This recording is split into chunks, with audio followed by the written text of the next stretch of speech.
Buenos días. Bienvenidos a este taller de Reformando y Reforzando las Políticas sobre Justicia Juvenil en América Latina.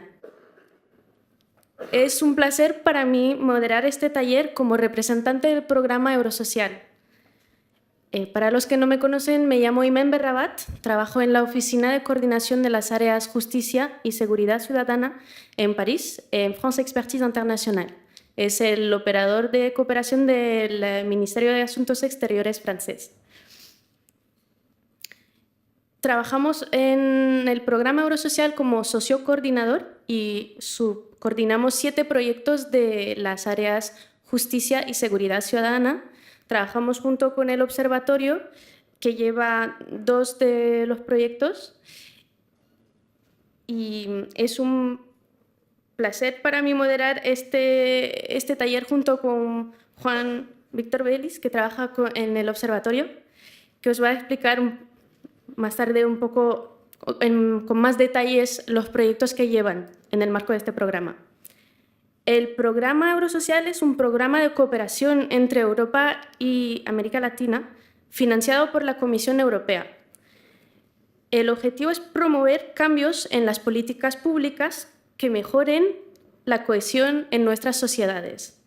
Por ello, Eurosocial promueve el conocimiento y aprendizaje colectivo mediante intercambios de experiencia entre pares de administraciones públicas de Europa y América Latina, de América Latina entre ellas y con Europa.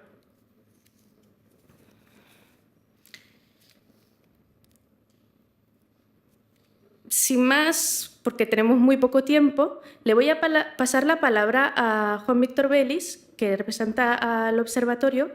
Ellos, como os decía, llevan 2 acciones, bueno, le llamamos acciones, que son 2 proyectos del sector de seguridad ciudadana. Uno que es reinserción sociolaboral de privados de libertad y otro de prevención de la violencia. Y en el 2014 llevarán un nuevo proyecto que trata justamente de justicia juvenil. Sin más, le dejo la palabra a Juan.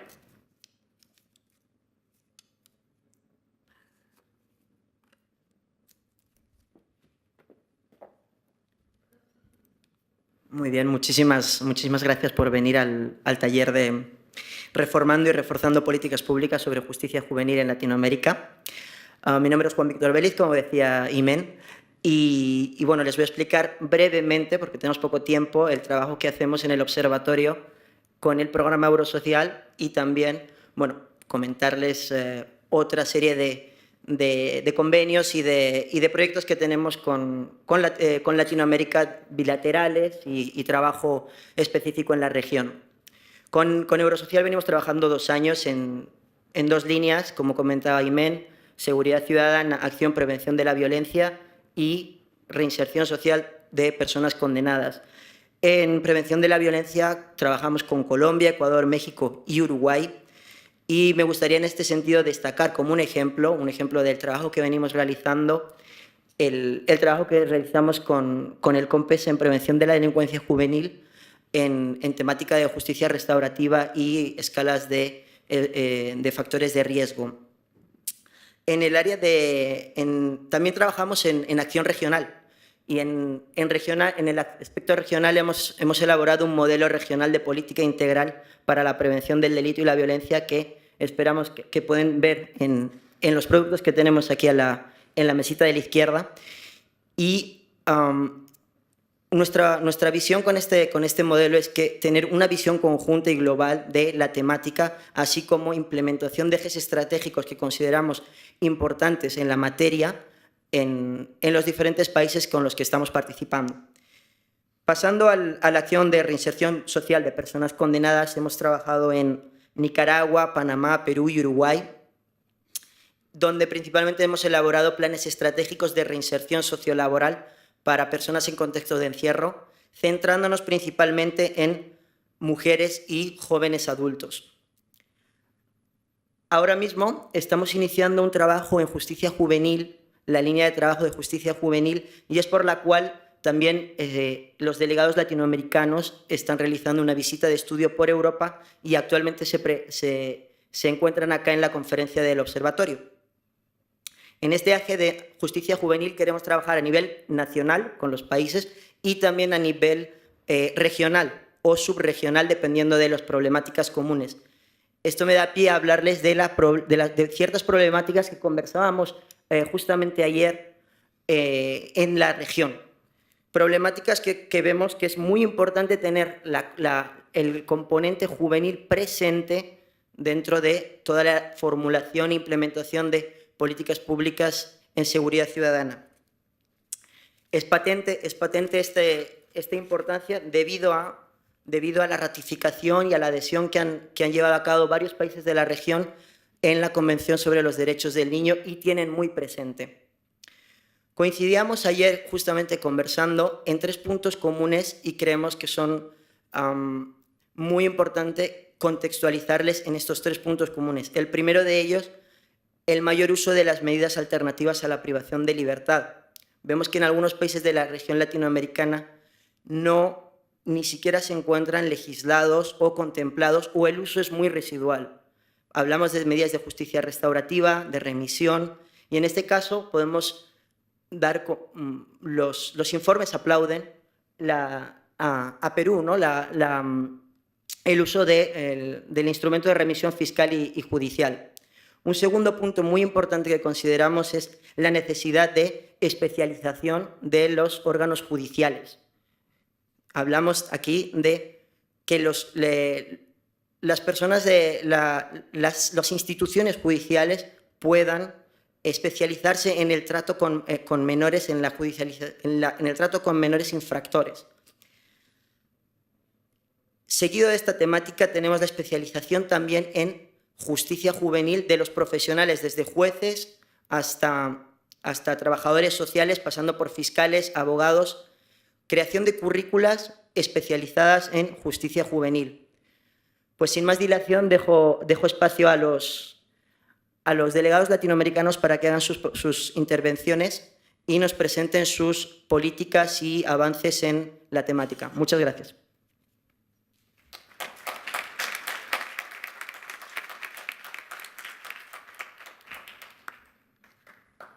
Para empezar las presentaciones, le paso la palabra al excelentísimo señor Víctor Barrantes Marín, que es el viceministro de Paz del Ministerio de Justicia y Paz de Costa Rica.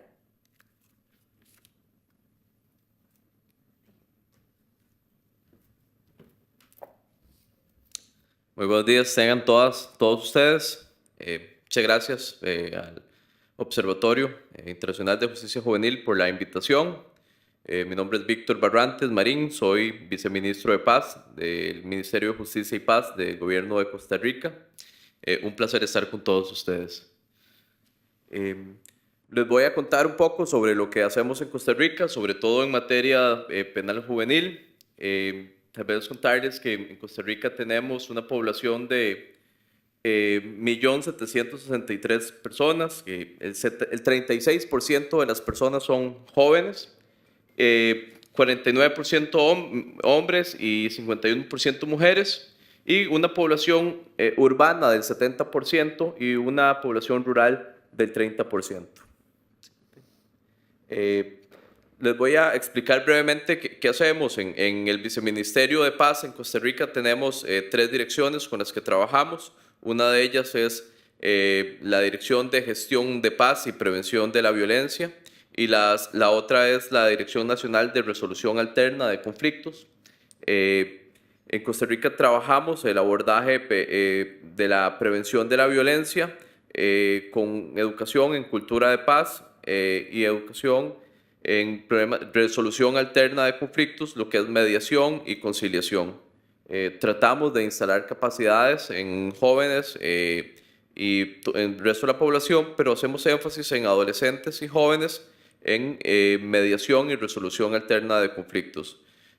Contarles que también tenemos en estos momentos, estamos desarrollando un proyecto importante que se trata de una estrategia de intervención y prevención de la violencia basada en un modelo que se llama Centros Cívicos para la Paz, En estos momentos tenemos, en cooperación con el Banco Interamericano de Desarrollo, un proyecto que lo que busca es crear infraestructura, pero además de infraestructura, un modelo de atención y un plan de gestión y un plan de atención para las personas menores de edad en situación de vulnerabilidad.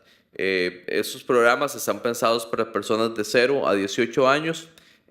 Incluyen, además de la infraestructura, programas especiales de arte, cultura y abordaje para el emprendimiento económico o obtener oficios y la preparación para el desarrollo de actividades a partir del emprendimiento de las jóvenes y los jóvenes. Lo más importante es contarles que estamos pensando en la población, o esos centros cívicos están pensados para la población de 0 a 18 años. Es un abordaje integral y esos centros cuentan además de de salones multiusos, aulas individuales para la presentación en teatro, danza, artes plásticas y artes visuales. También cuentan con programas especiales en formación en cocina y preparación de alimentos, sobre todo en zonas turísticas del país, donde las personas que no han tenido la posibilidad de obtener estudios universitarios y de terminar los estudios de secundaria, pueden obtener un título que les permita trabajar en diferentes sectores, pero no con una preparación universitaria, sino técnica. Tal vez contarles que otro proyecto importante que tenemos es la Dirección Nacional de Resolución Alterna de Conflictos, que es un centro de resolución de conflictos. Tenemos 19 casas de justicia en todo el país y son centros donde las personas pueden ir y plantear sus problemas y con ayuda de una persona mediadora especializada pueden resolver conflictos de diferente índole, siempre y cuando no involucren delitos penales, pero ayudan mucho en el clima de conflictividad social en las comunidades. Esas 19 casas de justicia funcionan en comunidades, en convenios con gobiernos locales, y lo más importante es que podemos resolver, se resuelven o se generan la resolución de conflictos de 3,000 casos por año. En Costa Rica somos pocas personas, somos 4 millones y medio de habitantes, y las casas de justicia y el programa de casas de justicia ayuda a sacar algunos casos que no lleguen a los tribunales y que puedan ser resueltos con ayuda de un mediador.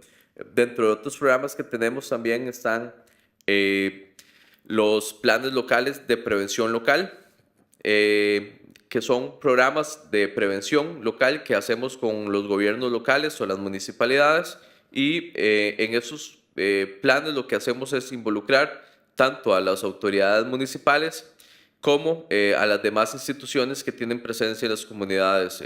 Prácticamente se parte de un diagnóstico y luego se desarrollan estrategias de abordaje que nos ayudan a resolver problemas en las comunidades que no necesariamente tienen que ver con jóvenes únicamente, pero sí que también tienen un abordaje con toda la comunidad, y además nos permiten empoderar algunas comunidades y sobre todo desarrollar capital social, que es importante.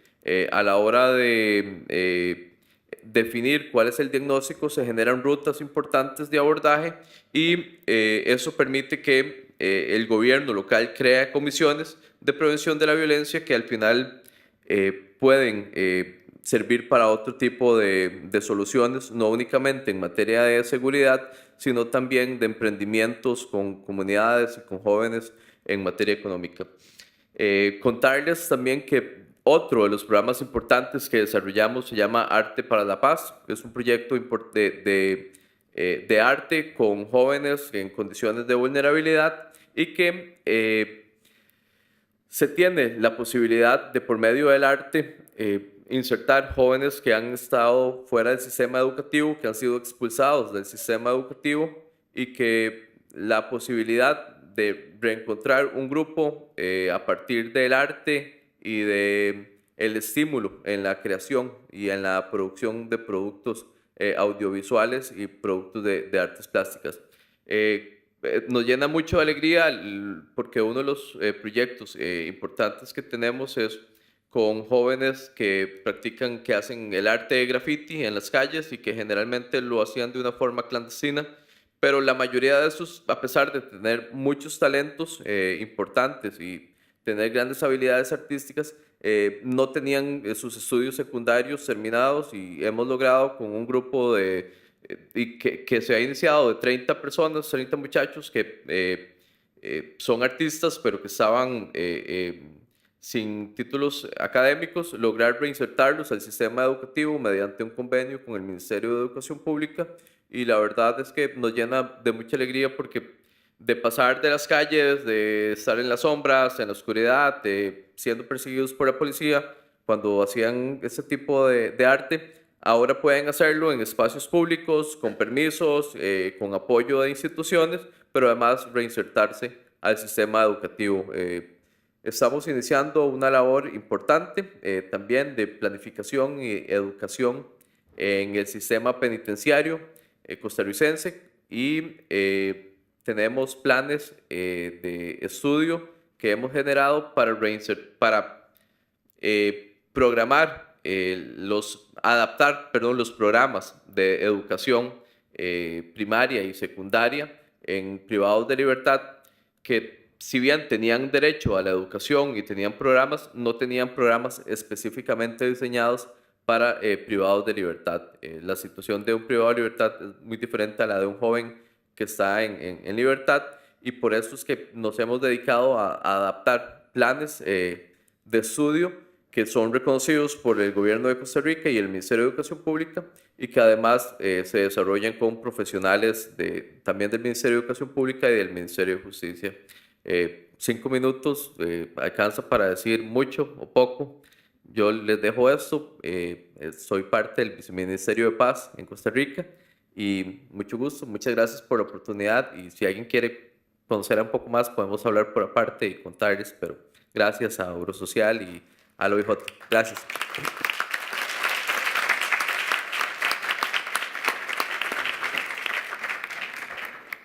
Muchas gracias, señor viceministro.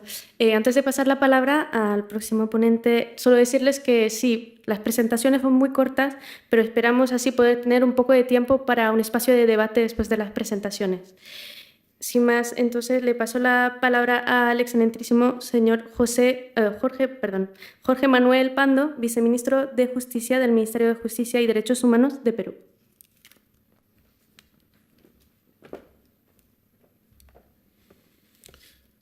Gracias, buenos días con todos y con todas. Es para mí en realidad un inmenso honor poder tener la oportunidad de presentar lo que para nosotros en el Perú constituye un avance muy importante en lo que significa el tratamiento del adolescente en conflicto con la ley penal. En nuestro país, como en muchos países de América Latina, hemos estado conversando con algunos colegas, siempre se presenta la ausencia de una política respecto del tratamiento del tema penitenciario, del tema penal y también, ¿por qué no decirlo?, de los temas vinculados a menores. Es decir, las cosas se manejan un poco a cómo van los vientos, a cómo salen las noticias, y entonces aparecen por ahí los mensajes de que hay que reducir la edad de responsabilidad penal, que hay que castigar más severamente a los adolescentes, etcétera, etcétera. Temas que no tienen, en nuestra opinión, desde el gobierno ningún sentido. En esa medida, en el año 2012, se creó lo que era el Consejo Nacional de Política Criminal, que es un consejo integrado por todos los operadores de justicia, incluyendo representación del Legislativo, del Poder Judicial, del Ministerio Público, de la Policía Nacional, del Ministerio de Interior y del propio Ministerio de Justicia y Derechos Humanos, universidades, representantes de gobiernos locales, municipales, gobiernos regionales, etc. Y este consejo, la primera política que aprobó precisamente es esta que ustedes ven en la pantalla, que hoy recibe un nombre muy especial, porque eso es lo que queremos transmitir, la palabra puedo.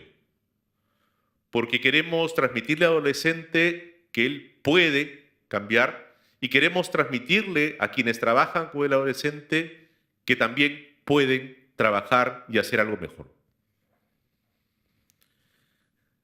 Esta política que estaba revisando en la web del observatorio, hay un spot sobre la política Puedo. No está en el texto de la política, creo. Vamos a coordinar para que estén y que ustedes puedan tener efectivamente acceso pleno a ello. Ha empezado a ser implementada en el presente año. Ha empezado a ser implementada en 4 distritos.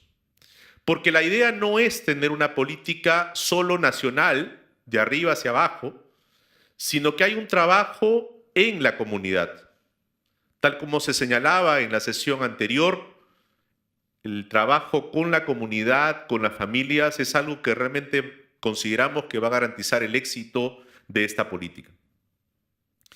Y en esa medida es que hoy día, si bien es cierto, tenemos una población juvenil en conflicto con la ley penal de 5.200 jóvenes, tenemos muy poca infraestructura para ese tratamiento y eso es lo que ha originado que se genere esta política nacional para enfrentar la problemática del adolescente que tiene una situación especial en conflicto con la ley. Primero, tratar de prevenir ese escenario y en segundo lugar, a quien haya caído en infracción, pues poder darle tratamiento, como bien se decía, como niño o como adolescente, no como un adulto menor.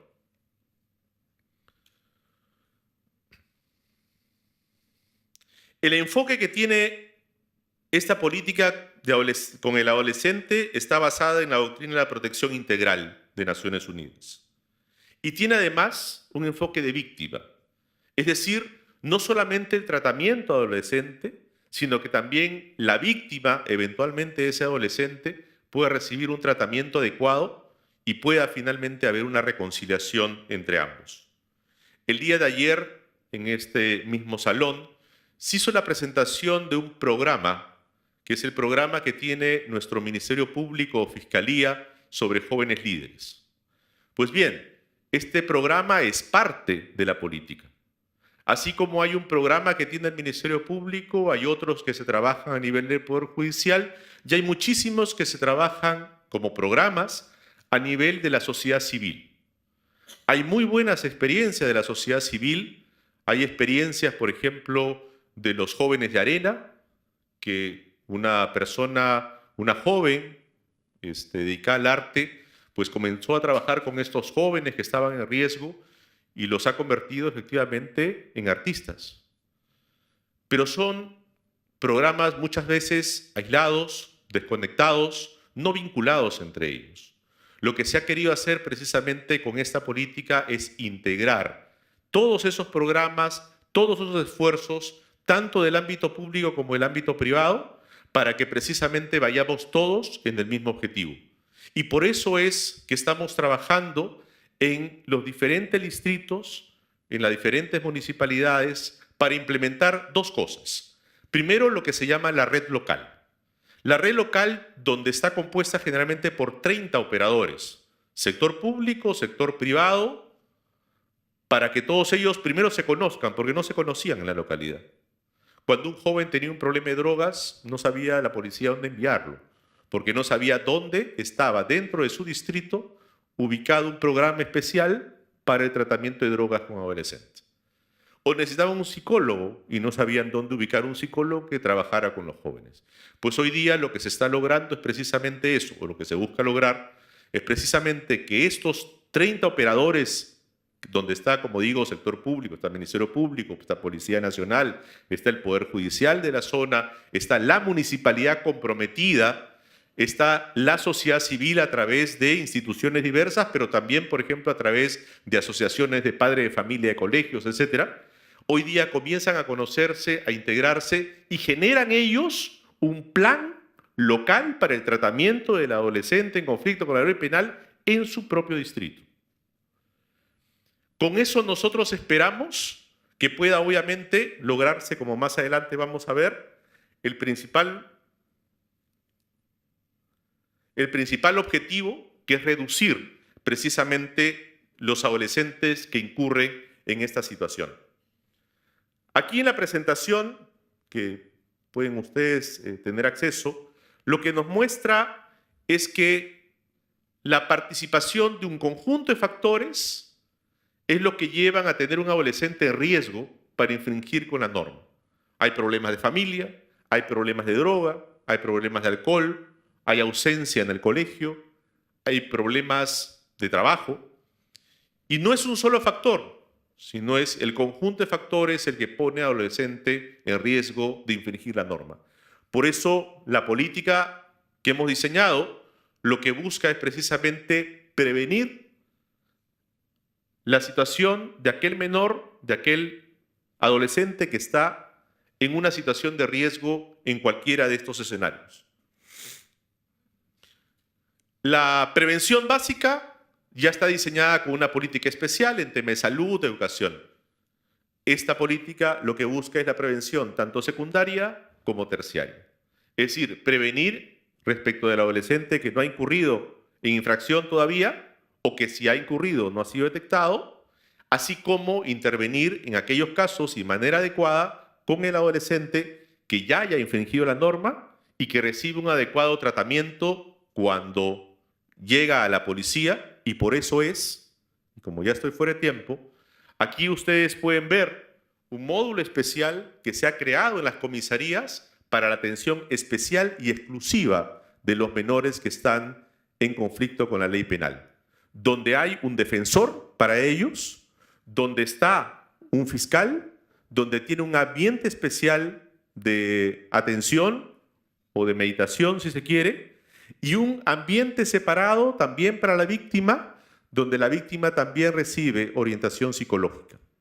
En consecuencia, lo que buscamos es que la propia localidad tenga, desde que el menor eventualmente llegue a ingresar a una comisaría, un tratamiento adecuado y que pueda efectivamente evitar avanzar, como alguno decía en la reunión, hacia convertirse efectivamente en un delincuente cuando sea mayor de edad, sino que sea rescatado a tiempo y pueda recuperarse para la sociedad.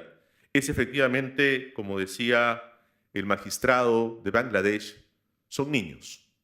No hay tiempo para que les cuente una experiencia, pero adolescente, efectivamente, incluso el adolescente que mata a otra persona, es un niño. Tiene toda la mentalidad de niño y lamentablemente los motivos por los cuales hace, por lo menos en lo que nosotros hemos hecho como trabajo en el Perú, realmente preocupa, porque la razón por la cual lo hacen es material.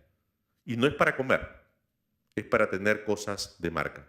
Y eso creo que debemos trabajarlo muy fuertemente. Gracias.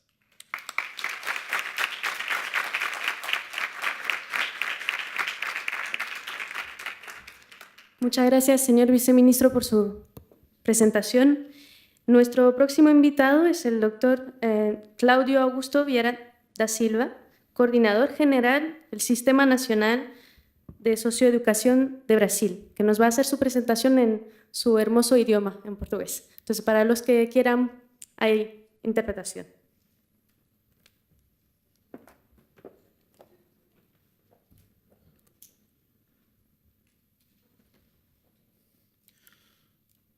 Bom dia, agradeço a oportunidade em nome do governo brasileiro de participação nesse evento e pelo esforço da organização em nos trazer e providenciar também essa tradução na língua portuguesa. Muito obrigado. O Brasil, desde 1990, vem atualizando e reformando sua lei e todas as suas ações, tendo como princípios os princípios da Convenção dos Direitos da Criança e do Adolescente. As questões que envolvem os adolescentes... Y esto guiándose por el principio de la ley para los adolescentes. Y con respecto a estos adolescentes que han infringido la ley,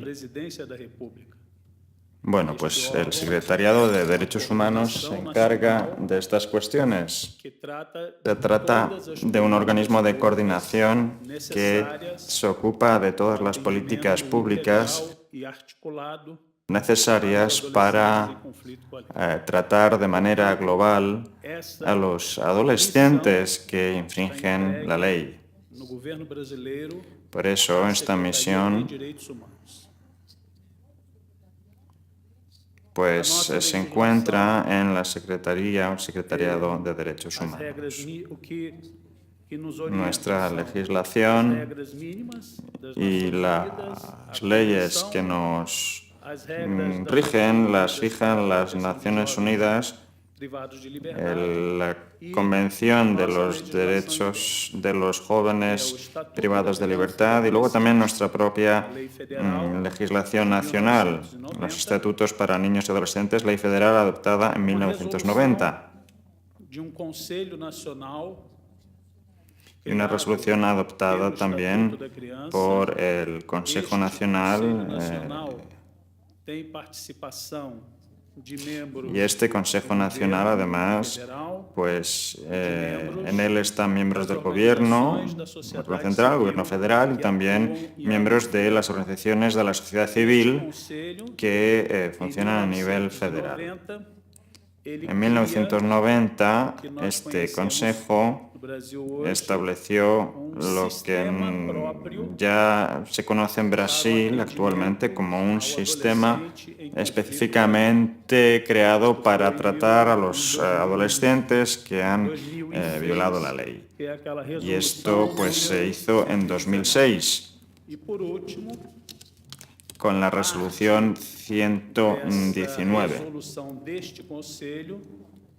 Y parte de esa resolución que adoptó el Consejo fue elevada al Congreso Nacional y se adoptó una ley en enero del 2012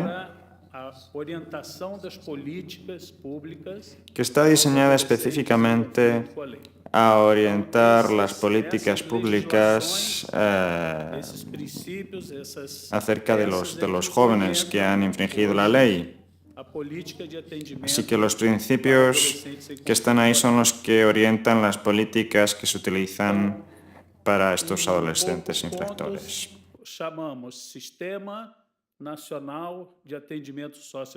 Así que esto es un sistema nacional de educación y de atención social. Y el gobierno federal no puede dar asistencia a los adolescentes. Esto lo prohíbe la ley del niño.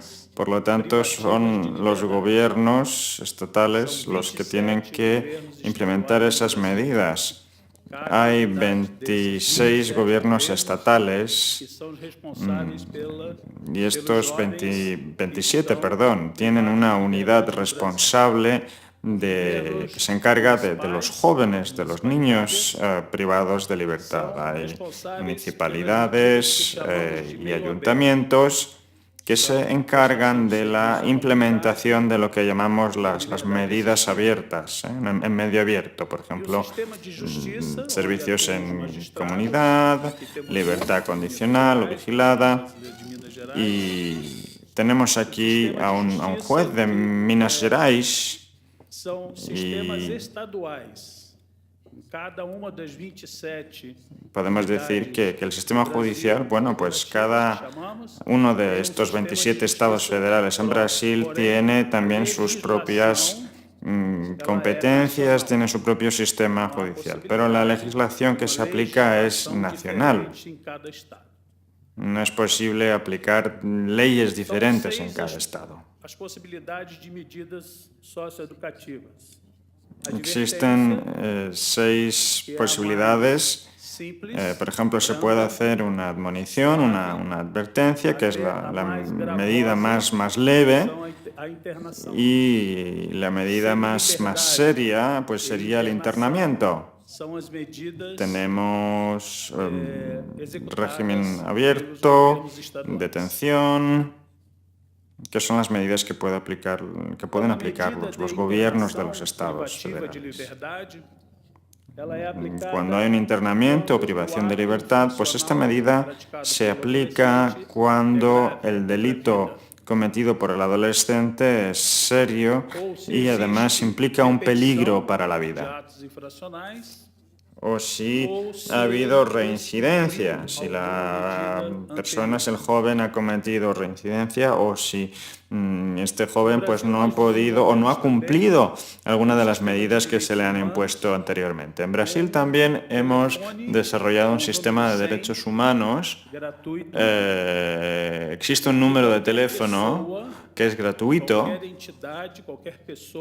y cualquier persona, cualquier entidad, cualquier organización puede denunciar un caso en el que no se estén respetando los derechos humanos, ya sea que se trate de violencia contra niños, jóvenes, mujeres, y hay unas 120.000 llamadas.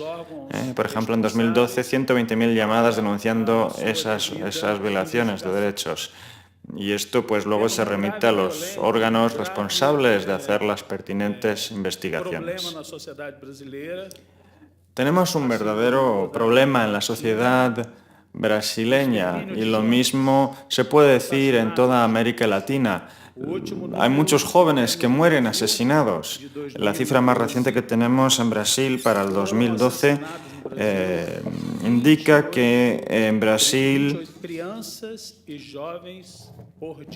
hay 28 jóvenes, niños, que son asesinados cada día. 28 cada día.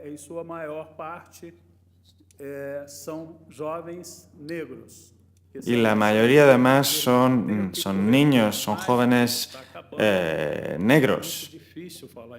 Bueno, me queda muy poco tiempo, es muy difícil abordar todo esto tan rápidamente. Tenemos 190 millones de habitantes, adolescentes entre 12 y 21, hay 21 millones de adolescentes entre 12 y 21 años y hay 21.000 adolescentes privados de libertad. Esas son las cifras de mi país.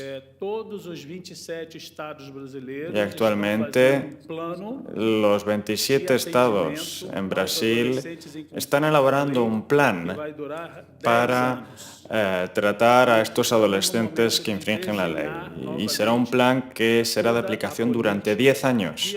Actualmente estamos diseñando las políticas que se les va a aplicar a los jóvenes, tanto a nivel federal como a nivel de Estado y también en los municipios, ayuntamientos. Ahí también se están buscando alternativas a la privación de libertad. Muchas gracias. Muito obrigada. Nuestra próxima invitada nos va a presentar la experiencia en materia de justicia juvenil de Chile. La doctora Marcela Labraña, directora del Servicio Nacional de Menores de Chile.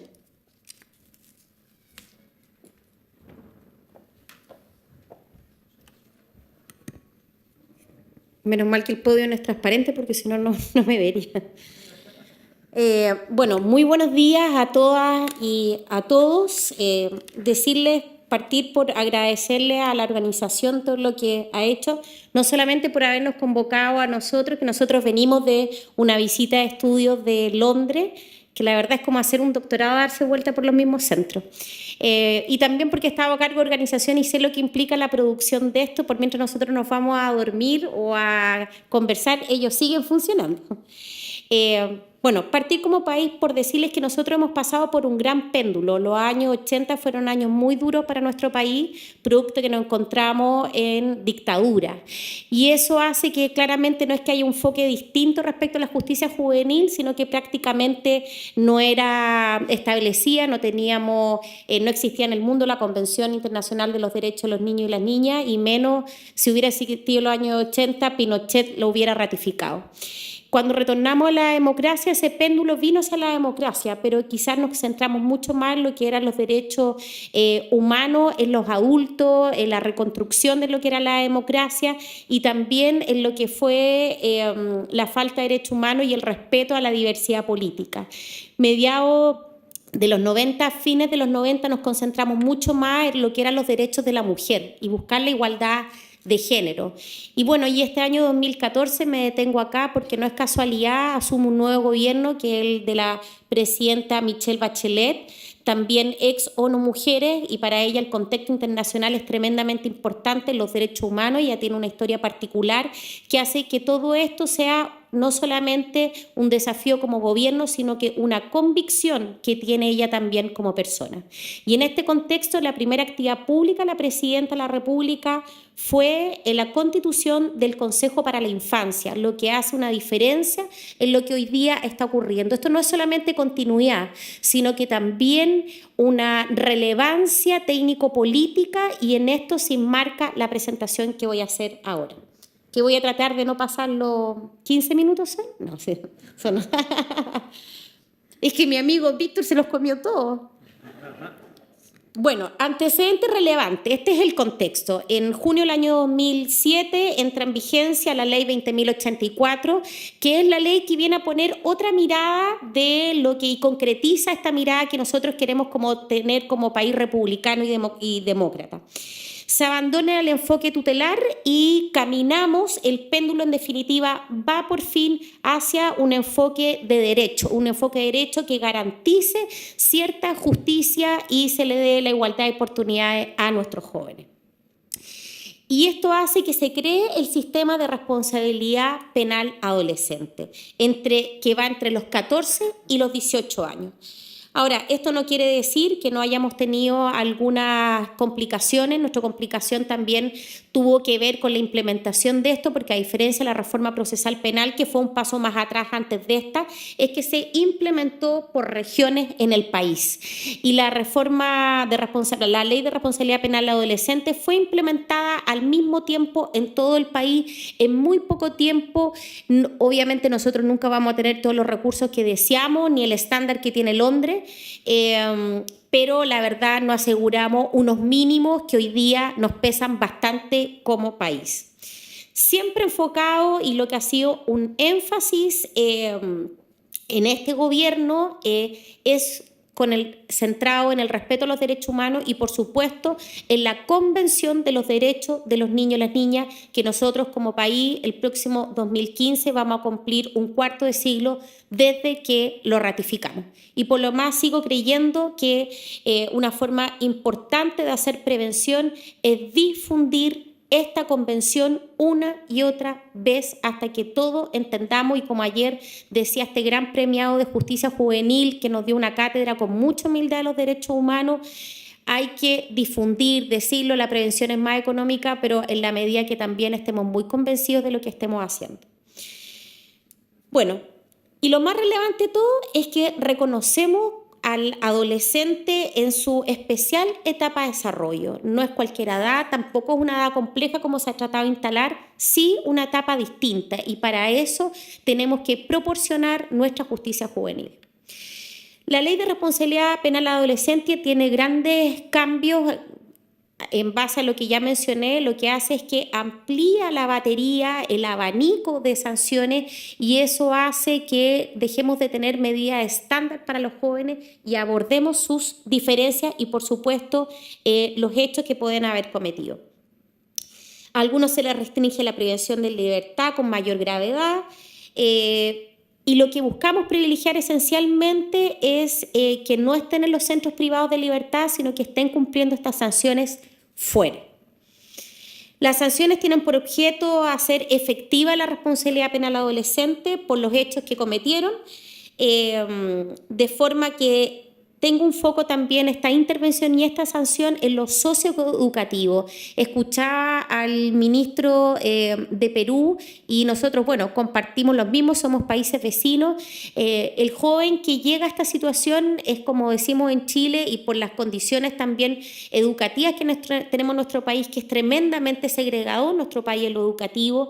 No hay libertad para elegir, y lo digo para elegir una educación, sino que la gente pone a sus hijos y a sus hijas en el colegio que puede poder ponerlo económicamente o le quiquea en algún lugar de su casa, pero no necesariamente ese colegio tiene el estándar que permita sacarle trote a ese joven. Y hoy día lo que pasa es que nuestro sistema educativo es tremendamente selectivo, selecciona a los jóvenes y eso hace que se produzca un efecto centrífuga y expulsa a los niños del sistema educativo. Y hoy son ellos los que están cumpliendo una condena.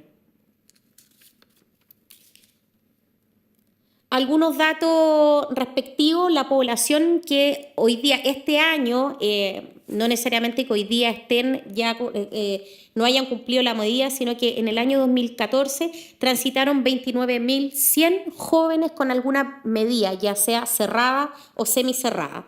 Me voy a hablar rapidito de esto porque veo que...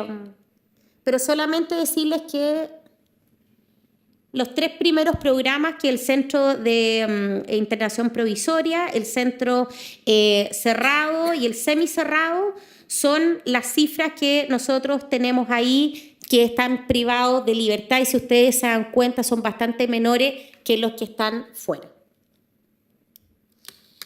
Bueno, las privadas de libertad ya las mencioné, que es la internación en un centro semicerrado, en un centro cerrado y una medida cautelar de internación provisoria.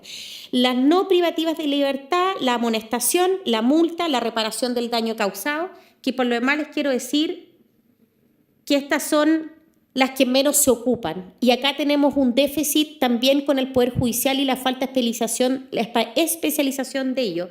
Si quizás manejara mucho más estas 3 herramientas, podríamos tener más alternativa a la privación de libertad. Bueno, y solamente señalar que aquí van los que ya son muy conocidos por todo, el Servicio de Beneficio a la Comunidad, el Programa Libertad Asistida y el Programa Libertad Asistida Especial, que esto responde al tipo del delito que se cometió. Y a esto agregar que están las accesorias, o sea, estas más una prohibición de conducir en vehículo motorizado o tratamiento de drogas. Bueno, otro tema importante para nosotros es la reforma al sistema judicial que hoy día nos hemos planteado en el contexto de la Constitución del Consejo para la Infancia, el desafío de tener una ley de garantía de derechos a los niños y las niñas que se ajusta a la Convención, un nuevo sistema de protección, un nuevo sistema de justicia juvenil, un defensor del niño y una ley de adopción. Grandes desafíos hacia nuestra jefa, hacia nuestra presidenta, así que estamos trabajando intensamente en esto. Súper importante, y en el contexto de los 7 años que ha sido implementada la Ley de Responsabilidad Penal Adolescente, nosotros tomamos un diagnóstico. Esencialmente nuestras fechas están centradas en la operación de cómo funciona y en la falta de especialización de nuestros profesionales, que muy bien Juan nombró de cuáles eran los desafíos. Nosotros estamos más o menos en lo mismo. Donde tiene 3 énfasis esenciales: la especialización del sistema, para que esto funcione bien. Segundo, el perfeccionamiento de procedimientos y sanciones.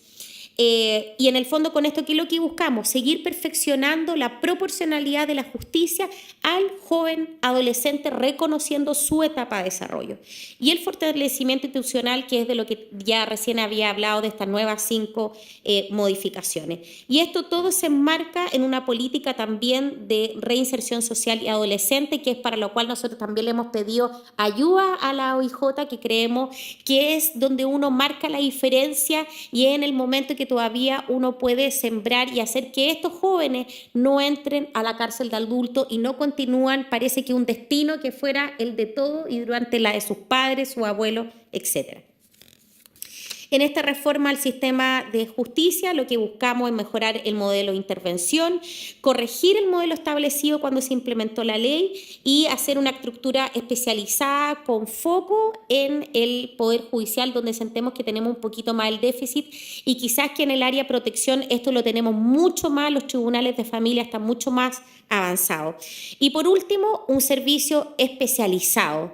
Entre más especializado, yo creo que podemos alcanzar esta altura que todos deseamos, que no es fácil de hacer y que, bueno, ayer el señor Roberto nos dio una cátedra, lo que eran los derechos humanos, siguen estando vigentes y espero que en el universo completo, y nosotros como región tenemos un compromiso súper importante y la verdad, yo me siento como en este pocos días que nos hemos conocido, que tenemos muchas cosas en común, a lo mejor tenemos grandes brechas, pero tenemos grandes convicciones que son el respeto universal a los derechos humanos. Muchas gracias, y también le aprovecho de mandar les quería entregar un saludo de mi ministro de Justicia, José Antonio Gómez. Muchas gracias.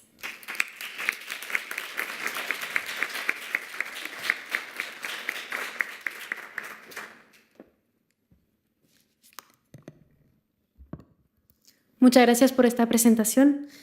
Ahora le paso la palabra a la señora Iliana García, que es la coordinadora de asesores en la Secretaría Técnica del Consejo de Coordinación para la Implementación del Sistema de Justicia Penal de México.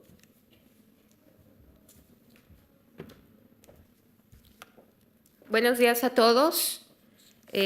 Agradecemos la oportunidad que nos brindan para poder venirles a explicar brevemente cómo es que en México estamos trabajando. Antes que explicarles la parte de la justicia para adolescentes, debo contextualizarlos en que en México estamos en un proceso de implementación de la reforma de justicia penal. En este esquema, les quiero comentar que Chihuahua, uno de los estados en México, y Oaxaca fueron los estados pioneros que implementaron el sistema de justicia penal. Pero a nivel federal y se hizo una reforma constitucional en 2008 que ya dio el mandato para que todo el sistema acusatorio en México entrara en vigor, dándonos el plazo de hasta 2016. Como ustedes pueden observar en esta regla de tiempo, ya tenemos la gradualidad de todos los estados que han ido integrándose.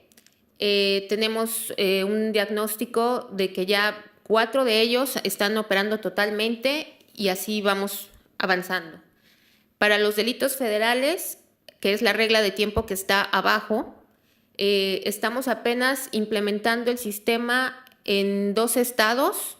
El 24 de noviembre inició este sistema y ya tenemos una fecha para el 16 de marzo del próximo año para entrar en otros 2 más. Estamos en un proceso de cambio, haciendo planeación, vamos entrando gradualmente. Esta es la etapa de la línea de tiempo que les expliqué hace rato, y lo que tenemos pensado que podría suceder para que todos entraran en 2015 y no esperarnos a nuestro término constitucional de 2016. Bajo esta premisa, les comento ahora los antecedentes sobre la justicia penal en México. Nosotros tuvimos una reforma en 2005 para pasar a un modelo protector de la justicia para adolescentes. Antes era el modelo paternalista, con carencias, contrariedades normativas, el tratamiento discrecional de los adolescentes, teníamos confusiones para presentar conductas de riesgo y conductas contrarias, había una dispersión legislativa y no se tomaban en cuenta los criterios en materia de derechos humanos internacionales.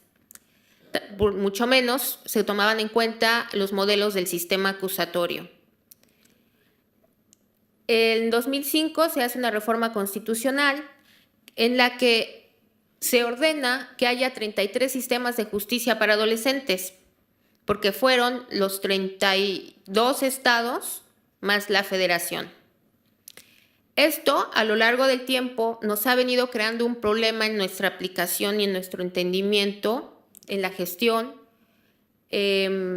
Ahora les explico por qué. Esta reforma ya retoma los principios internacionales en materia de justicia para adolescentes, incorpora también los derechos sustantivos de los niños, se habla ya de autoridades especializadas en cada uno de los procesos y en las etapas, la orientación, la protección, el tratamiento y también en la procuración e impartición de justicia.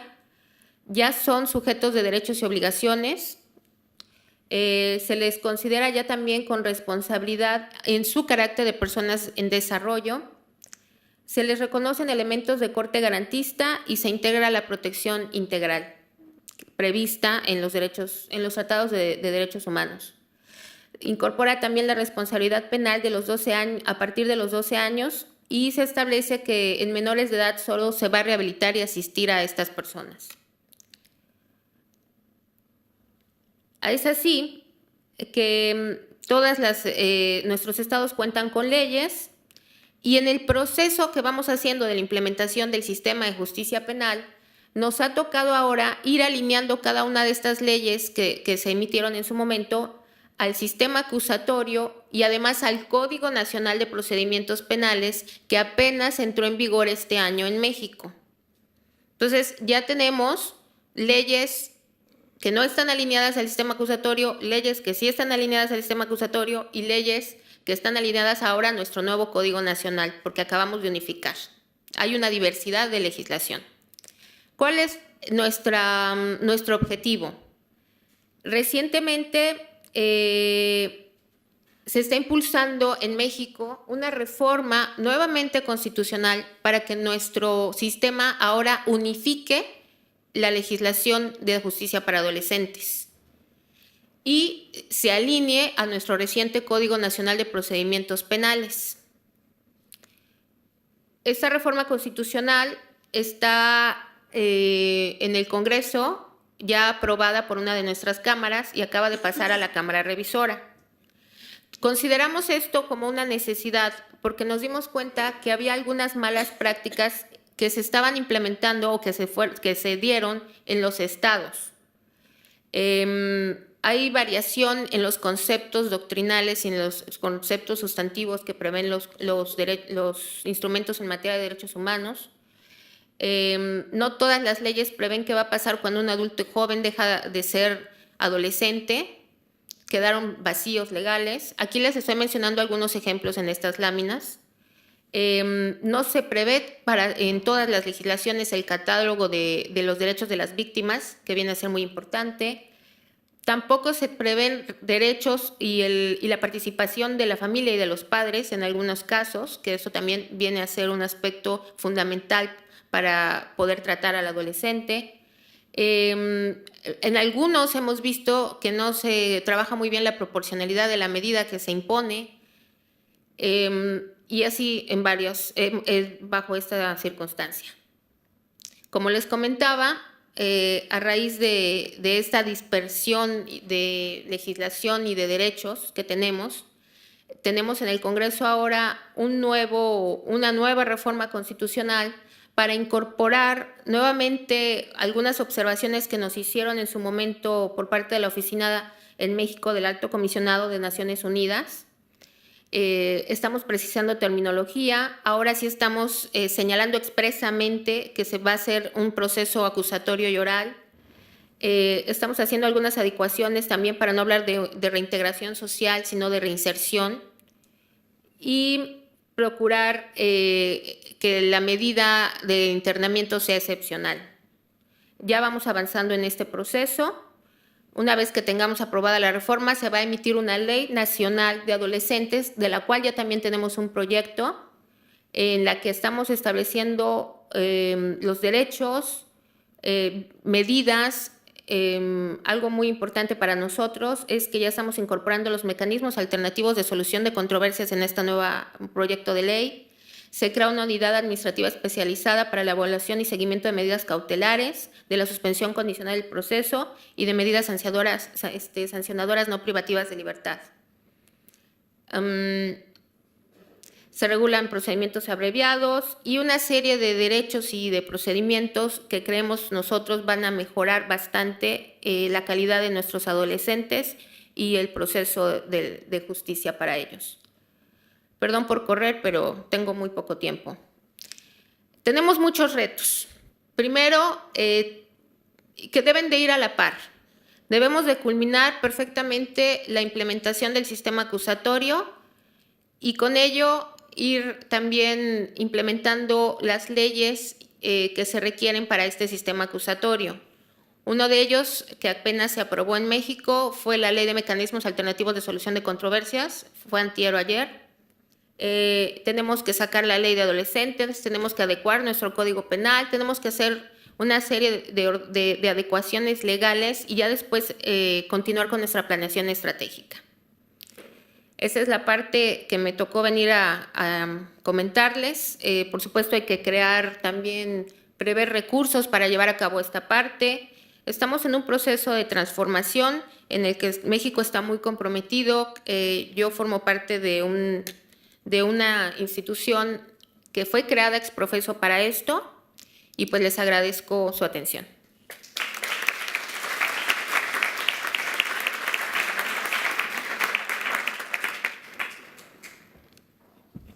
Muchas gracias.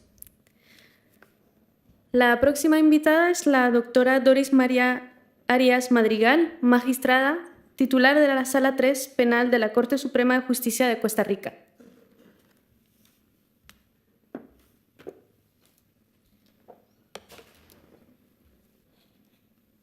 Muy buenos días a todas y todos y agradecer la invitación que nos han hecho esta mañana para compartir la experiencia costarricense.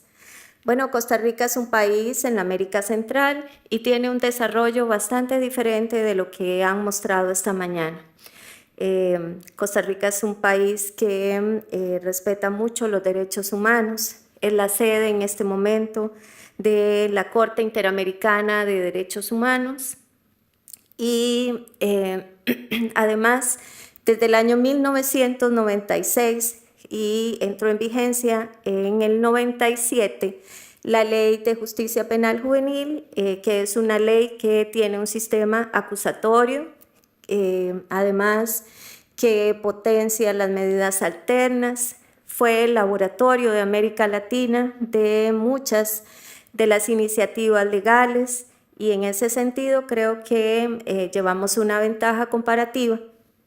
Sin embargo, siempre tenemos oportunidad de mostrar lo que hemos hecho y frente a ello, pues hoy queremos mostrarle a todo nuestro público un avance que hemos tenido desde el Poder Judicial. ¿Cómo funciona? Perdón.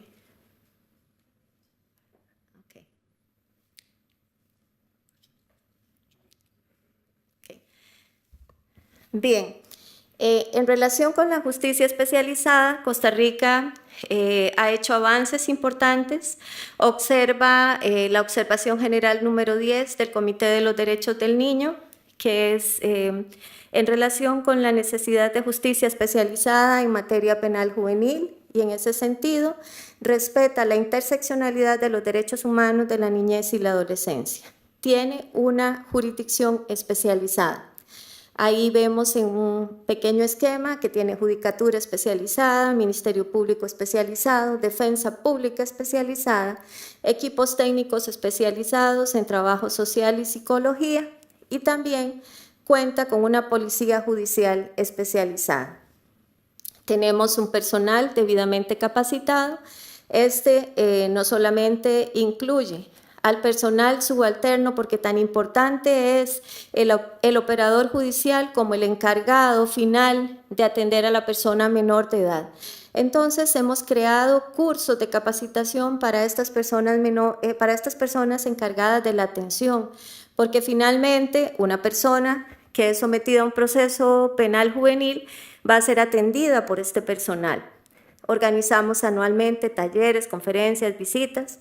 Algo importante es que tenemos lo que se llama jurisprudencia intencional, es decir, tenemos tesauros de jurisprudencia especializados en penal juvenil y hemos realizado también alianzas estratégicas con diferentes socios como ONU, OEA, ministerios, etc. Bueno, en el Poder Judicial también hemos generado una política pública. Esta política pública comienza en el 2010, lo que nos llevó a especificar en concreto cuál era la labor del Poder Judicial en todo el sistema de administración de justicia. Se creó una primera política de acceso a la justicia para niños y adolescentes que no han vulnerado la ley penal juvenil. Luego, en el 2011, creamos una específica para penal juvenil y en el 2011 también comenzó el desarrollo de un programa que es el Programa de Justicia Restaurativa. Este programa introduce componentes restaurativos a través de diferentes formas. Una de ellas es las audiencias tempranas, de tal suerte que entre menos contacto con la institución judicial tenga una persona menor de edad, es mucho más beneficioso para esta persona menor de edad. He comentado muchas veces cuán difícil es para nosotros juristas, ir a un hospital. Generalmente nos sentimos inseguros, generalmente tenemos miedo, tenemos una enfermedad, etc. Bueno, imagínense lo que le ocurre a un niño, a una niña, a un adolescente que tiene contacto con el sistema de administración de justicia penal. Sabe que llega y no sabe a dónde va.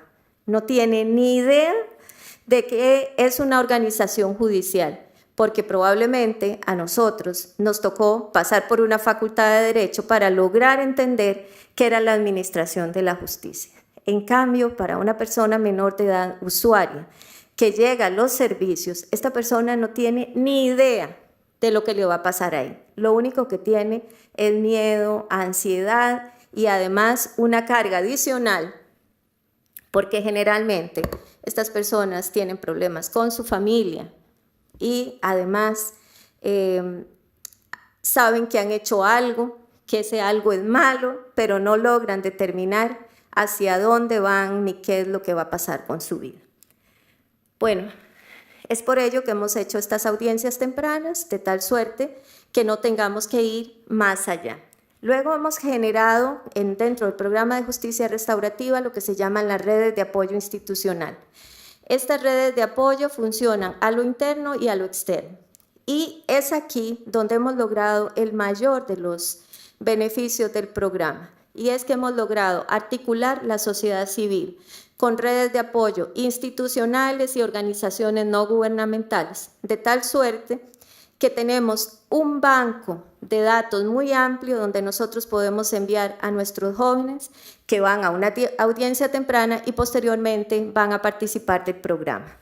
Luego tenemos distintas prácticas, como son círculos de paz, reuniones restaurativas, reuniones familiares restaurativas, con abordaje socioeducativo, y de esta forma lo implementamos en el Poder Judicial de Costa Rica. Bueno, hay muchos beneficios: justicia pronta y cumplida, se fortalece la democracia mediante el diálogo y la participación de la comunidad como una parte activa.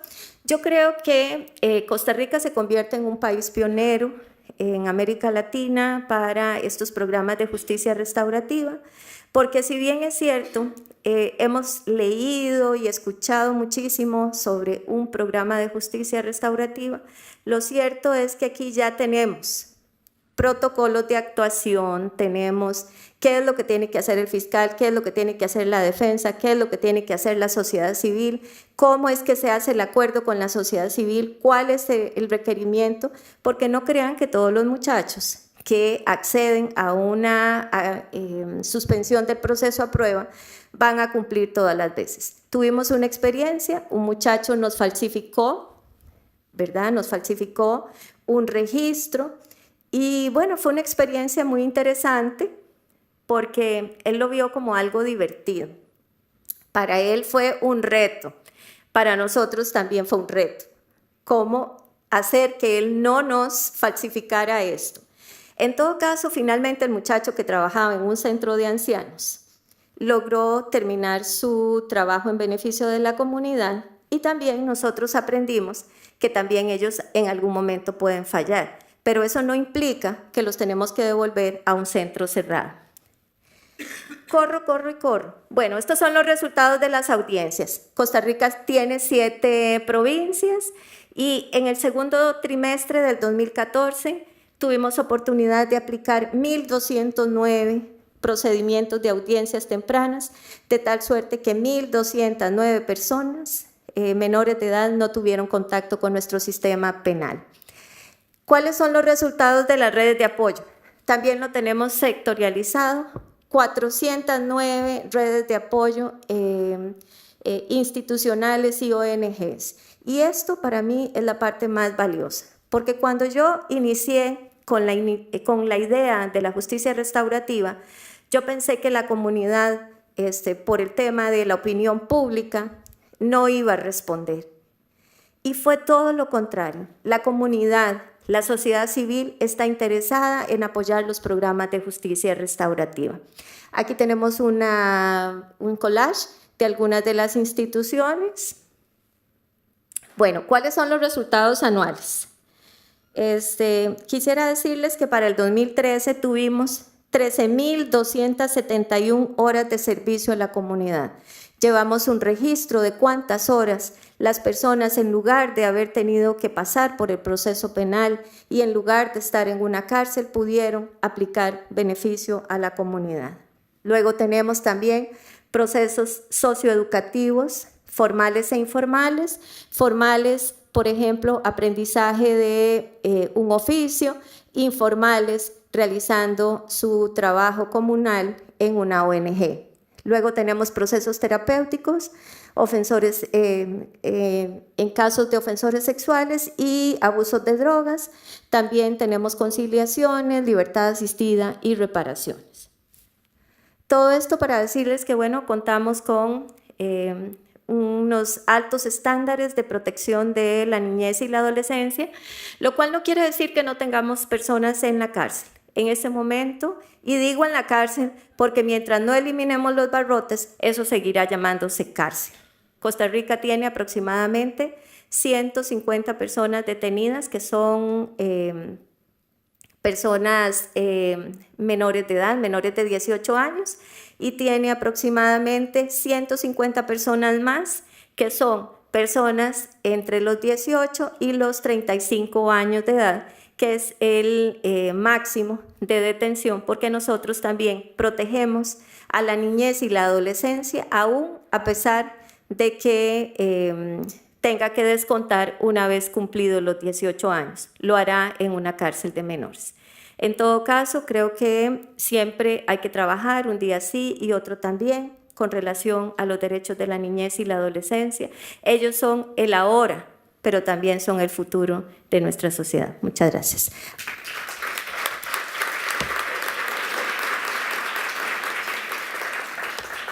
Y nada más decirles que hemos puesto un spot también, que les vamos a dejar, porque no lo pudimos pasar hoy, sobre los avances de este programa. Gracias.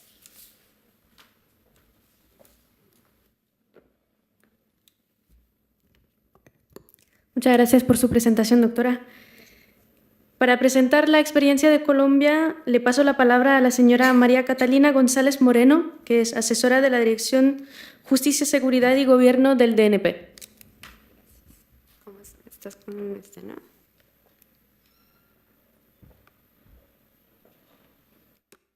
¿No está?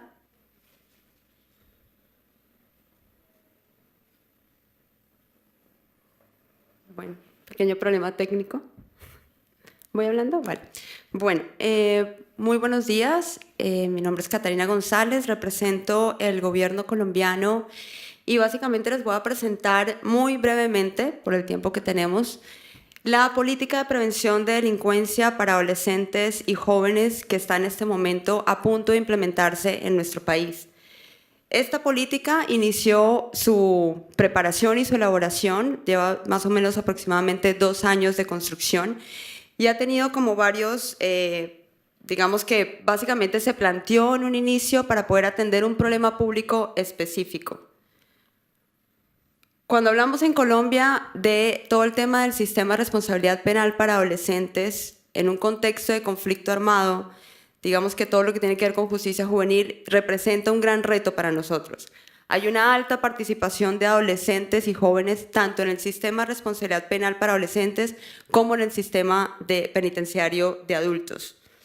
Viendo las cifras, los últimos 9 años hemos tenido un gran incremento en 5 de los 6 delitos más representativos en Colombia, que son básicamente el porte, tráfico de estupefacientes, hurto común, lesiones personales, armas de fuego y todo lo que tiene que ver con el bien ajeno.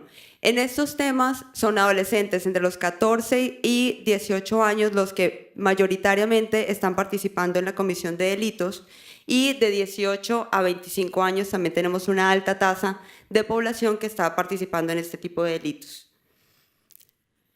Se ha incrementado entre 2010 y 2013 significativamente el ingreso de adolescentes al sistema de responsabilidad penal para adolescente. Principalmente hemos tenido, tan solo en el 2014, 20.224 adolescentes que han ingresado al sistema. Esto a corte del mes de agosto.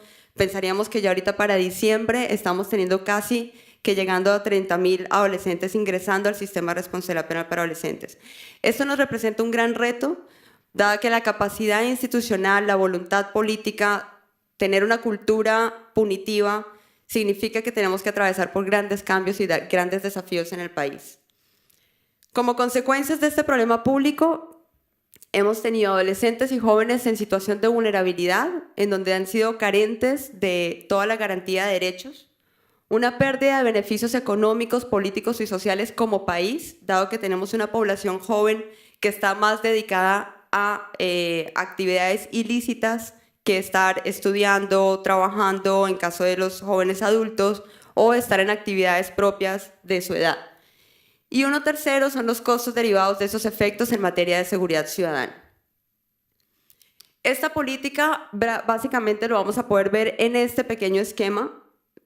Nosotros hablamos de prevención, que como bien lo mencionaba el ministro de Justicia y varios en todas las intervenciones, sabemos que la prevención es menos costosa, o un poco, si es un poco más cara, por lo menos los efectos a largo plazo son significativos y son representativos, más cuando estamos teniendo un incremento tan alto en los ingresos al sistema. Esta política aborda principalmente dos niveles de prevención: la prevención secundaria, con jóvenes, adolescentes y jóvenes que se encuentran en alto riesgo de ingresar a tramas delincuenciales, y una prevención terciaria que es dirigida a adolescentes y jóvenes que ya han ingresado al sistema penal, puntualmente para poder prevenir la reincidencia. El enfoque que tiene la política es el enfoque de derechos. Creo que en ocasiones siempre vemos en las políticas este apellido de enfoque de derechos y es muy difícil a veces cerrar la brecha entre el discurso y la práctica. Y ese es un gran reto que tenemos como país, de poder cada vez operativizar lo que significa ese enfoque de derechos. Y ese es un gran reto que nos hemos planteado dentro de la política. El modelo bajo el cual nosotros atendemos y pretendemos abordar la prevención es bajo el modelo ecológico, que básicamente atiende los factores de riesgo, pretende atender e intervenir en los factores de riesgo y potenciar los factores protectores que hemos identificado que favorecen la no vinculación de los adolescentes en escenarios delincuenciales. Pretendemos abordar en 5 ámbitos específicos, que es todo lo que tiene que ver con el ámbito individual. Puntualmente, un factor de riesgo relevante para nosotros en nuestro país es el consumo de sustancias psicoactivas, no relacionándolo directamente con la comisión de delitos, pero sí ocurre que tenemos una alta población del sistema que presenta un alto consumo de sustancias psicoactivas, y atender esa situación como salud pública en el sistema de justicia juvenil representa un desafío, más aún cuando todo lo que tiene que ver con el sistema de salud de nuestro país se encuentra, digamos, a cargo de los territorios, de los municipios, y operativizar la atención de sustancias psicoactivas profesionalizada, especializada, ha sido bastante complejo. Y acá nos vamos a centrar en esta política, en poder atender este fenómeno del consumo. Un segundo ámbito es todo lo que tiene que ver con la red familiar, fortalecimiento de las familias que se encuentran en alto riesgo, familias puntualmente madres cabeza de familia, adolescentes y jóvenes que han tenido que asumir un rol de adulto, en donde ya tienen que empezar a generar ingresos dentro de su contexto familiar, y eso es digamos, una población objeto de esta política. Todo el ámbito educativo, lo comunitario social y el ámbito institucional. Este ha sido el trabajo que hemos desarrollado para la construcción de la política. Todas las entidades del orden nacional que conforman esta política, que son 26 entidades, tanto del sistema de protección como del sistema de justicia. Básicamente este es el objetivo general, y quisiera dirigirme puntualmente a los avances que hemos tenido hasta el momento en esta política de prevención. Primero, el reconocimiento de la prevención social del delito en el marco de la política criminal de nuestro país, que no es fácil hablar de prevención, aún más cuando no hay evidencia de que la prevención funciona en nuestro país y que realmente tiene impacto, por lo que poco se evalúan las políticas de prevención.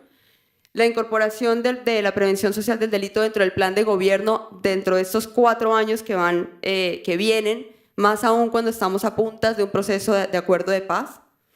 Tercero, la creación de una mesa interinstitucional con 26 entidades que tienen ya unas apuestas institucionales en estos 5 ámbitos que les planteaba. Y el documento final de política pública. Hay unas iniciativas puntuales que han sido tocadas durante el día de ayer y el día de hoy, que creo que estamos en sintonía en Colombia de poder empezar a implementar. Primero es el diseño e implementación del sistema de evaluación y gestión del riesgo de reincidencia, que nos va a permitir a nosotros identificar estos perfiles de los adolescentes que están ingresando al sistema para poder gestionar los riesgos en los cuales ellos se están enfrentando. La idea es que los jueces con este instrumento puedan tomar decisiones no desde el punto de vista de cuál es la mejor sanción para castigarlos por el delito que han cometido, sino cuál es la mejor atención que requieren de acuerdo con sus necesidades. Y ese es básicamente el enfoque. Estamos en la promoción de una configuración de herramientas y de mecanismos de justicia restaurativa, reglamentar el principio de oportunidad, porque ha sido muy poco utilizado en nuestro país. La segunda sanción más implementada es la medida de privación de libertad. Entonces, la idea es poder fortalecer todas las medidas no privativas de libertad.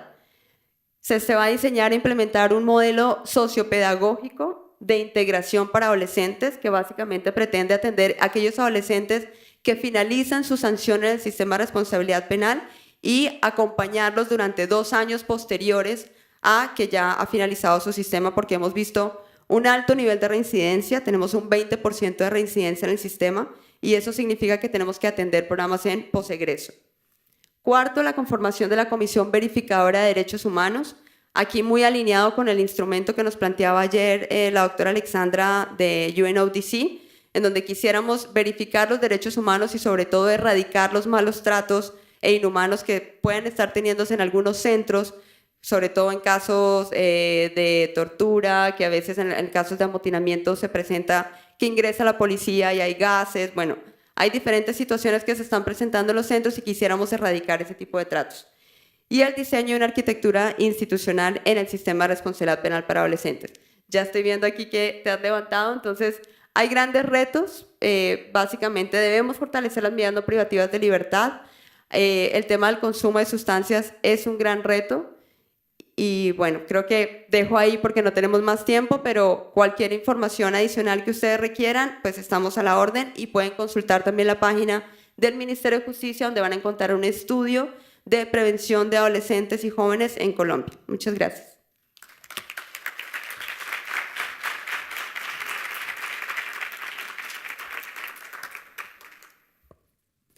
Muchas gracias. Como última presentación, pero no por ello menos importante, llamo a la señora Emma Alba Tejada, directora del Instituto de Estudios Interdisciplinarios de Panamá.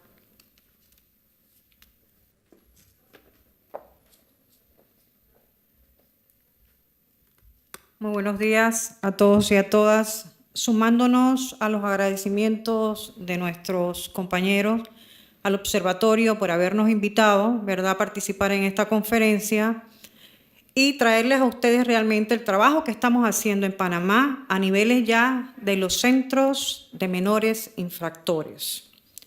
Nosotros pertenecemos al Instituto de Estudios Interdisciplinarios y Panamá cuenta con una ley de responsabilidad penal, pasó lo mismo de responsabilidad penal, que fue creada en 1999 y cuyo marco legal determina que somos nosotros, el instituto, el ente responsable de la resocialización de todos estos jóvenes.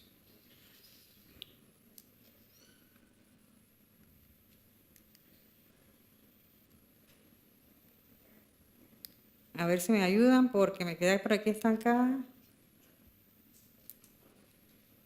Ok. Nuestra población, con relación a los centros, tenemos una población al 2014 de 1.137 jóvenes que atiende el instituto. Tenemos solamente sobrepoblación en el centro de custodia de Arcoíris. De capacidad de 115 jóvenes, tenemos en la actualidad 194 jóvenes. Es la única sobrepoblación que tiene Panamá a nivel de los centros de menores.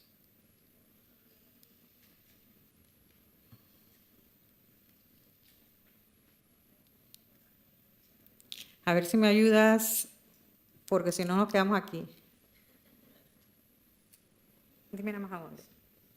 Ah, ok, lo tenía mal. Permítame. Gracias. De estos jóvenes, 113 están en el centro de cumplimiento de PACORA.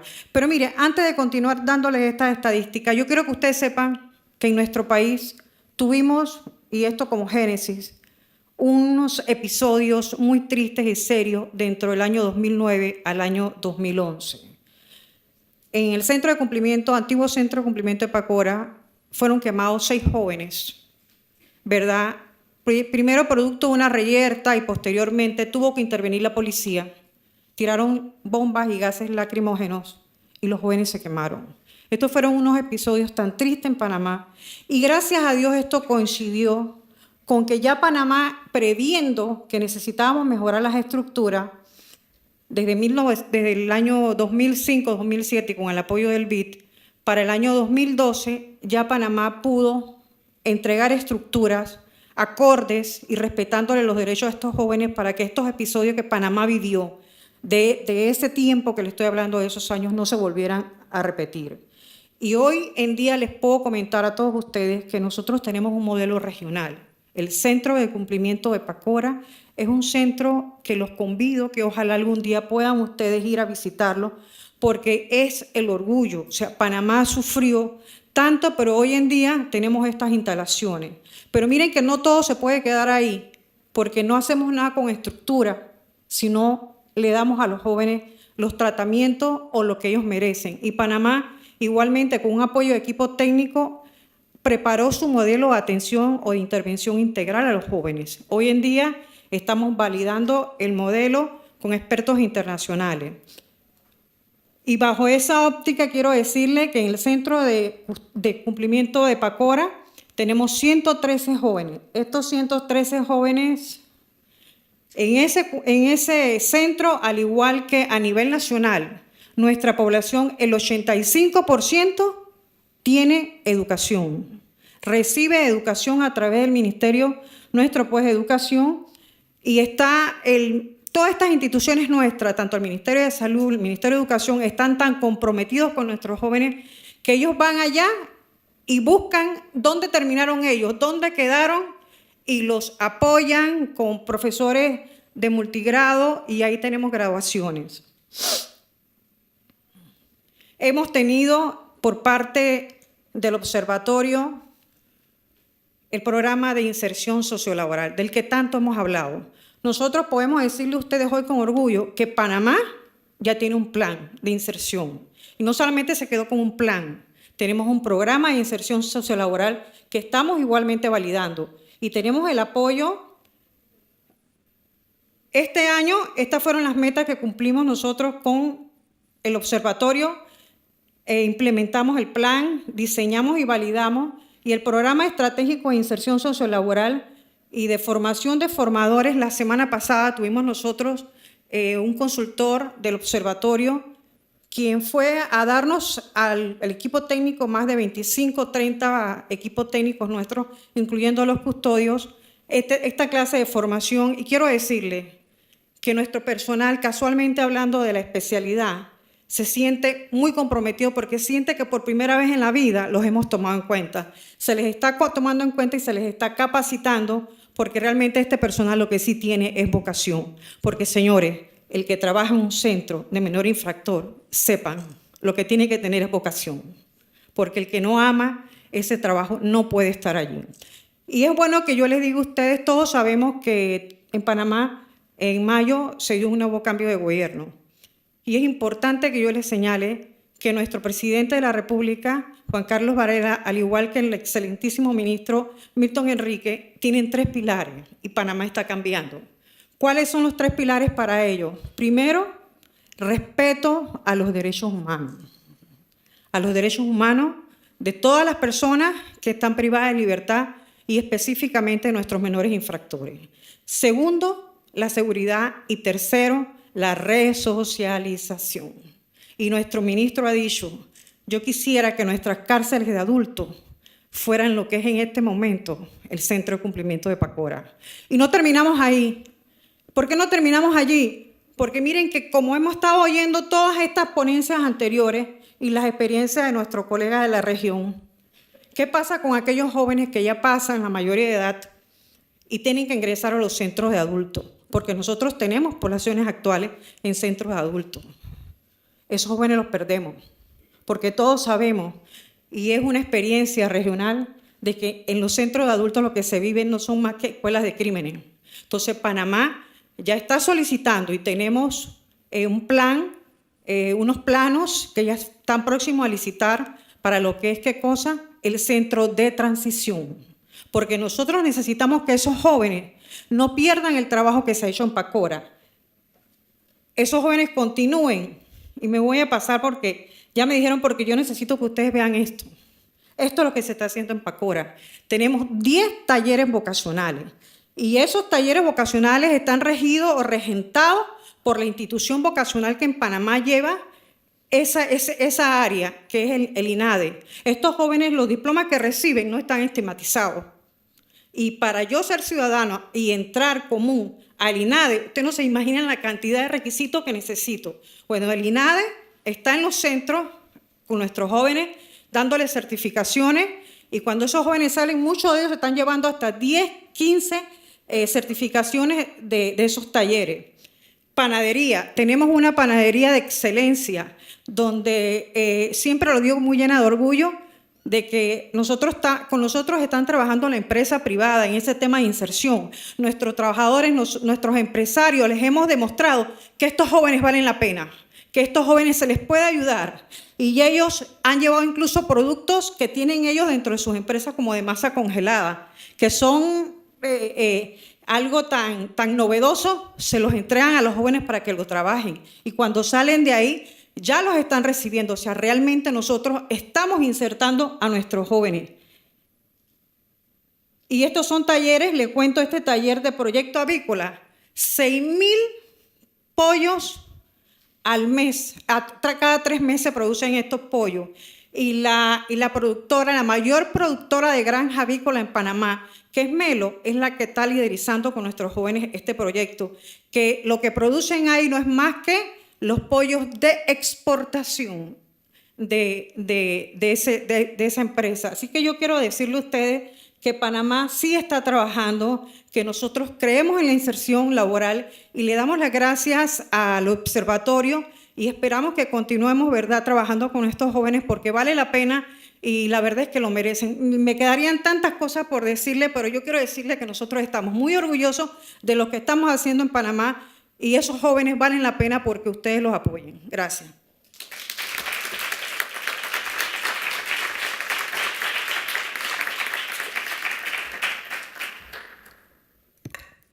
Muchas gracias por esta emocionante presentación y felicitaciones para este proyecto.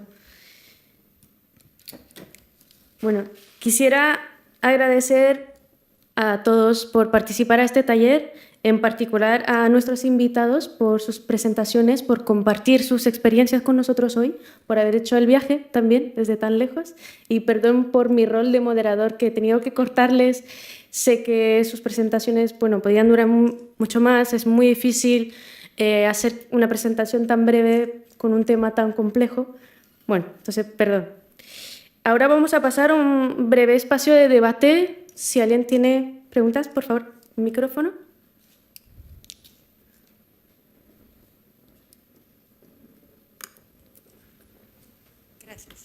Muy buenas tardes, mi nombre es Carla Jananía, soy salvadoreña de nacionalidad. He pasado buena parte de mi vida profesional trabajando en contacto con la justicia penal juvenil a través de mi trabajo en varios años en UNICEF. Quisiera hacer un comentario, una inquietud que he tenido siempre derivada de mi contacto con los operadores y con los sistemas de justicia penal juvenil. Y quisiera saber qué piensan ustedes de esta inquietud, qué opinión les merece, qué es lo que ustedes podrían responderme al respecto. Yo he observado que los sistemas penales juveniles nacieron y pasaron mucho tiempo así, muy encerrados en sí mismos. Y esto es normal por la característica del trabajo de la justicia penal juvenil. Yo quisiera felicitarlos por el esfuerzo que ustedes están haciendo cada uno en sus países. Puedo ver que Perú, por ejemplo, y Costa Rica que ha sido también un ejemplo a seguir en Centroamérica, Brasil, que ha sido un país pionero en el tema de los programas de reinserción, que lo hemos visitado muchas veces para ver lo que ustedes han hecho.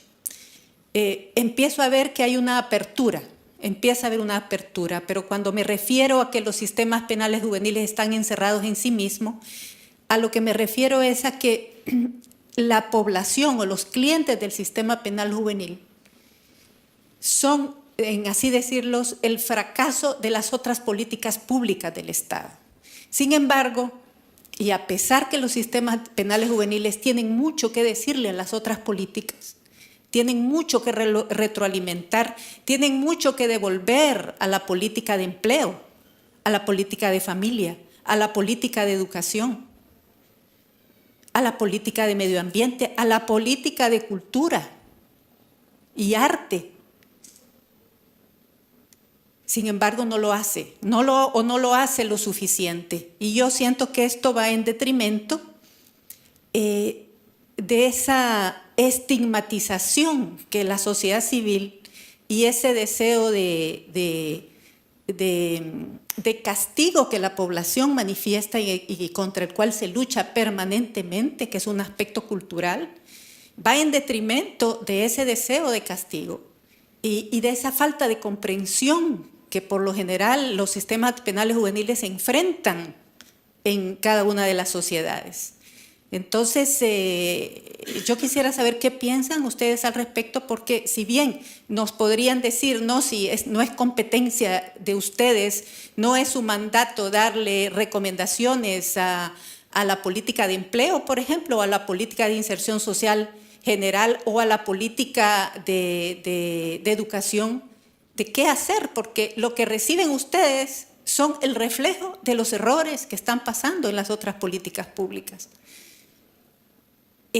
¿Por qué no lo hacemos lo suficiente? ¿Por qué no utilizamos, por ejemplo, el instrumento de la investigación para darle vuelta al espejo y que las otras políticas públicas puedan verse en ellos? Muchas gracias.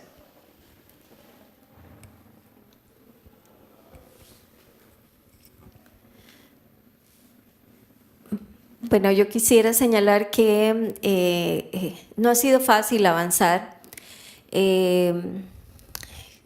Dentro de las funciones del Estado, generalmente se dice el Poder Judicial hace una cosa, el Poder Ejecutivo hace otra y el Legislativo hace otra. Ponernos de acuerdo en que esto no es un poder, sino un servicio público, no es fácil en América Latina. Sin embargo, creo que las cosas están cambiando y vamos hacia el ejercicio de funciones de la administración pública, viendo los entornos y en el caso de penal juvenil, viendo centros de imputación como serían las personas menores de edad en función de lo que se requiere. Hay un caso muy interesante que es el caso Niños de la Calle versus Guatemala. Yo creo que ese es un caso rector de la Corte Interamericana de Derechos Humanos. En este caso, la Corte Interamericana obliga a todos los estados a trabajar en conjunto la política pública de prevención. Y eso es lo que ha permitido, por ejemplo, que en el caso del Poder Judicial costarricense yo tenga armas o instrumentos para decirles a mis compañeros, no, un momento, el tema no se acaba en el juzgamiento. El tema es que también el Poder Judicial tiene que trabajar en todos otros programas de reinserción sociolaboral. Y eso, digamos, es avances en el reconocimiento de los derechos humanos y es avances que nos han permitido generar, en el caso del programa de justicia restaurativa, el planteamiento de proyectos de vida para estas personas menores de edad. Creo que hacemos un cambio en el paradigma, comienza poco a poco, pero yo creo que estamos derribando esas barreras. Sí, efectivamente, como bien se ha señalado,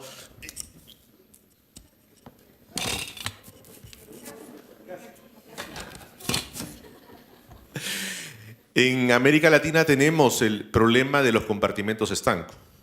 Incluso lo tenemos en el propio Ejecutivo. Es decir, las políticas se trabajan cada uno por su lado y temas que están vinculados a menores, por ejemplo, nosotros lo tenemos en el Ministerio de la Mujer, que trabaja también niños, que trabaja también mujer, que trabaja violencia familiar. Pero una de las cosas que efectivamente estamos esforzados en hacer y ya está integrado en la política, es precisamente dentro de lo que significa esta política para el adolescente, está participando también los sectores que tienen programas especiales para los niños, para la familia. Las municipalidades tienen programas de familia. Las municipalidades tienen atención especial de la mujer con la de MUNA. Y son programas aislados. Entonces la política lo que está tratando es integrar a esos operadores para trabajar juntos. Y así lo estamos haciendo también desde una visión especial en el tema, por ejemplo, del general de los derechos humanos, donde lo que estamos planteando es que efectivamente los derechos humanos son transversales a todas las políticas. Es decir, cada sector, desde lo que hace en salud, en educación, en medio ambiente, en mujer, en agricultura, etcétera, tiene que tener una visión de derechos humanos en la política que señale y en el derrotero que continúe. Y ese es un esfuerzo que obviamente cuesta porque muchas veces cada uno siente que tiene su cuota de poder y no quiere compartir. Entonces creo que el gran esfuerzo es lograr que el servidor público, el que está en una posición de servicio en el Estado, entienda que está para servir a los demás y por lo tanto lo que él tiene que compartirlo con los demás para dar un mejor servicio a la ciudadanía. ¿Sí? Sí, como ella nos preguntó a todos los países. Bueno, la verdad es que no pretendo resolverle toda su pregunta porque es muy amplio y preguntarnos a todas las regiones es complejo. Pero yo creo que lo importante y complementario a lo que acaba de decir Perú y Costa Rica, para no ser reiterativa, también los gobiernos, no voy a decir nada nuevo, pero los gobiernos van alcanzando madurez, o sea, porque si no tendríamos que empezar a hablar de cuando Cristóbal Colón llegó a América, o sea, nosotros arrastramos mucha historia de eso, pero en la medida que los gobiernos van alcanzando lucidez, se entienden, ya no son algunos los especialistas en los derechos humanos, sino que son la ciudadanía cree los derechos humanos y esencialmente, no sé, por lo menos como directora nacional del Servicio Nacional de Menores, no me paro desde la guerra con los diferentes ministerios, sino que trato mejor de hacer una suerte, no me creo pastora tampoco, pero de convencerlo de que la convención no es un acuerdo internacional de buenas intenciones, sino que es un marco legal. Y desde ese marco legal ir construyendo una matriz de políticas públicas. Tenemos que hacer y comprender y contagiar a otros que también sean embajadores de la defensa de los niños. Y eso nos falta todavía porque eso no lo resuelve una ley, ni siquiera una matriz de políticas públicas. Tiene que ver de cómo todos nos vamos a movilizar. Nosotros como país, hace 2 décadas y media que recién salimos de una dictadura muy difícil para nuestro país, tremendamente, en la cual todavía pagamos costos de eso. Entonces, y heredamos también no solamente el daño moral de muerte, sino que también quedó instalada, por lo menos en la sociedad chilena, una mirada súper punitiva respecto a lo delincuencial. Imagínense a los que son jóvenes infractores de ley. Humildemente una respuesta porque es bien amplia.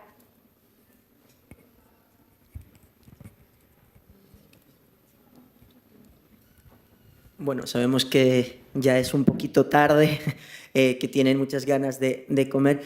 Yo lo que sí les pediría es, ellos van a estar aquí con nosotros durante el día de hoy también, ahora en el lunch y posteriormente pueden perfectamente conversar con ellos, darles sus preguntas. Sí es cierto que tenemos que cerrar porque ya nos hemos pasado mucho del horario y del programa. La verdad que en ese sentido sí que les pedimos disculpas. Solo por cerrar 2-3 palabras. La primera de ellas es ver que hay una serie de reformas, el diseño, implementación de políticas, normativa y programas y que se está trabajando en la región y vemos también desafíos muy interesantes para los próximos años. También decir que aquí al ladito tenemos unos productos del programa Eurosocial que si ustedes quieren revisarlos, ver en qué hemos estado trabajando hasta ahora, les invitamos a revisar. Voy a dejar la palabra a mi compañera Imen, que dirá unas palabritas sobre el programa Eurosocial específicamente. Muchas gracias, Juan. Yo no voy a hablar mucho, ya nos hemos pasado de tiempo, como decía Juan. Solo decirles que, bueno, estamos aquí nosotros Eurosocial para intentar ayudar a promover que el trabajo que estáis haciendo, intentar ayudar a que se mejoren las cosas en materia de justicia juvenil, y por eso hemos tomado nota de todo lo que habéis dicho para intentar hacer que nuestro proyecto del año que viene en justicia juvenil pueda ser lo más adecuado posible. Entonces, muchas gracias otra vez a todos los invitados y a los participantes. Y bueno, cierro este taller y les dejo ir a comer sin más. Muchas gracias. Muchas gracias.